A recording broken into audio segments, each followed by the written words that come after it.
Friends, ఎలా ఉన్నారండి? మీరంతా ఆరోగ్యాలతో సంతోషంగా ఉన్నారా? సంతోషంగా ఉండాలని మనస్ఫూర్తిగా కోరుకుంటున్నానండి. ఈరోజైతే సత్య వంటకాల్లో ఒక పచ్చడి చూపిస్తున్నానండి. ఆ పచ్చడి ఒక 6 నెలల వరకు కూడా చక్కగా బయట పెట్టుకునే ఉంటుంది.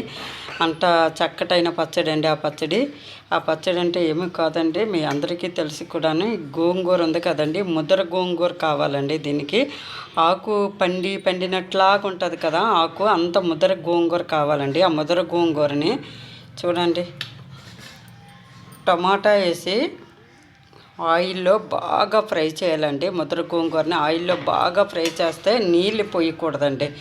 నీళ్ళు పోయకుండా టమాటాల్లోనే ఆయిల్ పోసి, టమాటాలు ఒక 3 అయితే ఒక 3-4 కట్టలు గోంగూర తీసుకోవాలండి. లేత గోంగూర అస్సలు చేయకూడదండి, అది బాగోదు కూడా, జిగురుగా ఉంటుంది, టేస్ట్ బాగోదండి. అలాగా నూనెలో ఫ్రై చేసి పెట్టుకున్న గోంగూర అండి ఇది. అందులో 3 పండు పచ్చిమిర్చి వేసానండి. దాంతోపాటు ఫ్రై చేసి అనమాట 3 పండు మిర్చి, ఇంకెక్కువ కాదండి. 3 టమాటాలు, 3 పండు మిర్చి, అలాగే మనకి గోంగూర వేసి బాగా నూనెలో మగ్గించేసానండి చిన్న మంట మీద.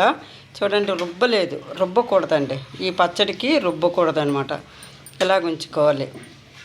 అలాగే మనకి ఎండు రొయ్యలండి, 1 గంట ముందు బాగా నానబెట్టుకోవాలండి. కడిగేయాలి, 2-3 సార్లు కడిగేసిన తర్వాత 1 గంట ముందు, లేదు అనుకుంటే 1 అరగంట ముందైనా సరే చక్కగా ఇది ఇలాగ చూడండి బలిష్టంగా అవుతాయండి రొయ్య పొట్టు.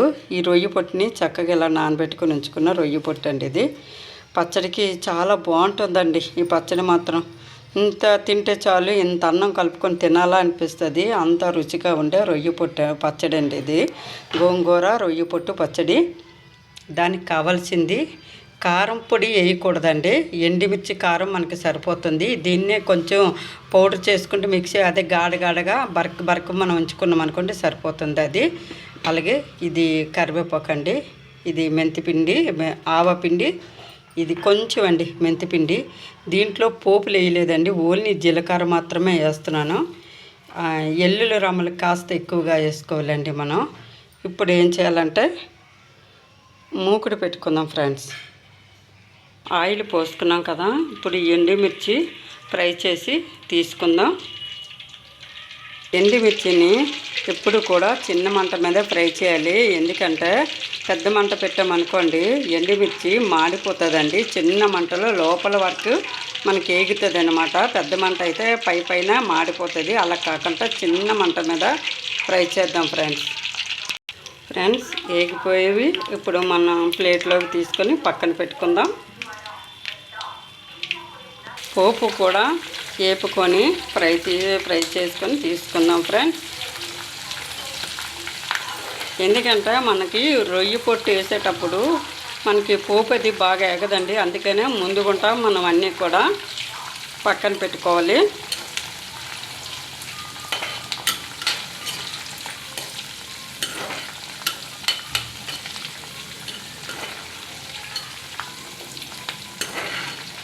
ఫ్రెండ్స్, మనం గోంగూర ఉడకపెట్టినప్పుడే మనకి ఒక ఉసిరికాయ అంత చింతపండు అందులో వేసేయాలి. మనకి గోంగూర పులుపుదే తీసుకున్నాం, కానీ పులుపు ఉన్నా సరే మనకు కొంచెం చింతపండు ఉంటే మాత్రం చక్కగా బాగుంటుందండి, మంచి టేస్ట్ పెరుగుతుంది. ఇది కూడా ఏగిపోయింది, పక్కకు తీసుకుందామా మరి. ఈ ఆయిల్లో రొయ్య పొట్టు ఫ్రై చేద్దాం. రొయ్య పొట్టుకి మాత్రం చాలా ఇసుకుంటుందండి. మనం ఆ ఇసుకని చాలా బాగా కడుక్కోవాలి, లేదంటే గోంగూర పచ్చడిలో మనకి ఇసుక తగులుతుందన్నమాట. ఎంత ఆయిల్ పోసినా రొయ్య పొట్టు లాగేస్తుందండి.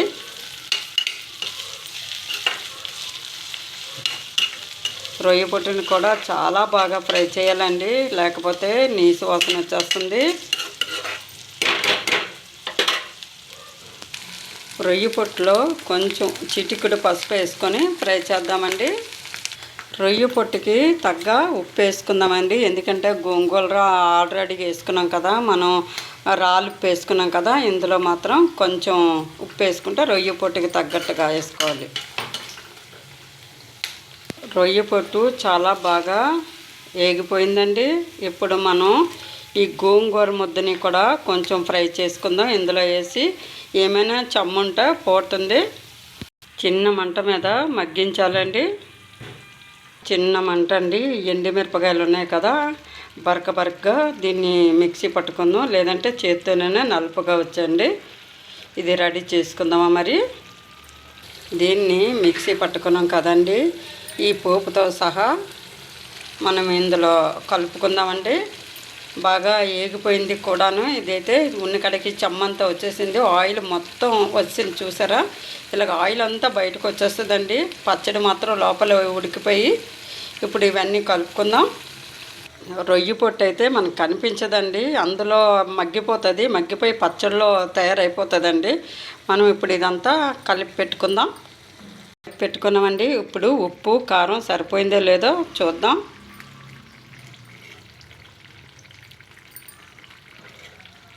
కాలిపోతుంది, చాలా వేడిగా ఉంది.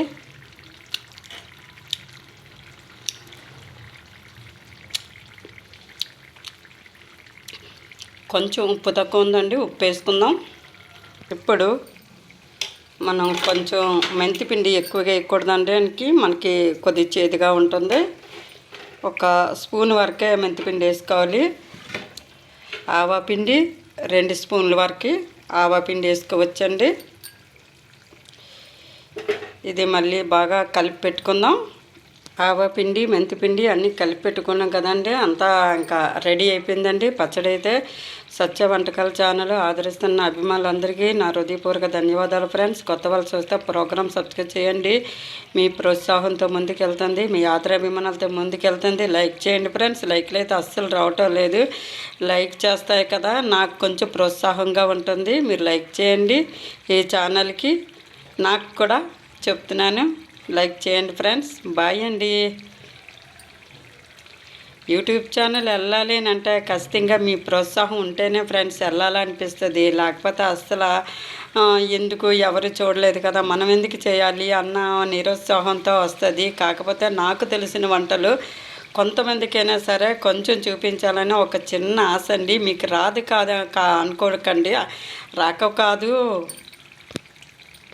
మీకు రాక నేను చెప్పట్లేదండి. మీకు నాకన్నా బాగా కూరలు చారులు అన్నీ బాగా చేస్తారు. కాకపోతే నాకు తెలిసింది మీకు చూపించడం వరకేనండి. ఇది చిన్న ఆశ అండి నాకు, అంతే. బాయ్ అండి. లైక్ చేయండి ఫ్రెండ్స్, సపోర్ట్ చేయండి ఫ్రెండ్స్. స్టవ్ అయితే ఆఫ్ చేస్తున్నాను ఫ్రెండ్స్. అయిపోయింది పచ్చడి అయితే. చల్లారాక మనం కొంచెం బాటిల్లో తీసుకుందాం ఫ్రెండ్స్. బాయ్. ఓపికగా చూడండి ఫ్రెండ్స్. ఈ పచ్చడి అయితే మాత్రం చాలా బాగుంటుంది, చాలా టేస్టీగా ఉంటుంది ఫ్రెండ్స్.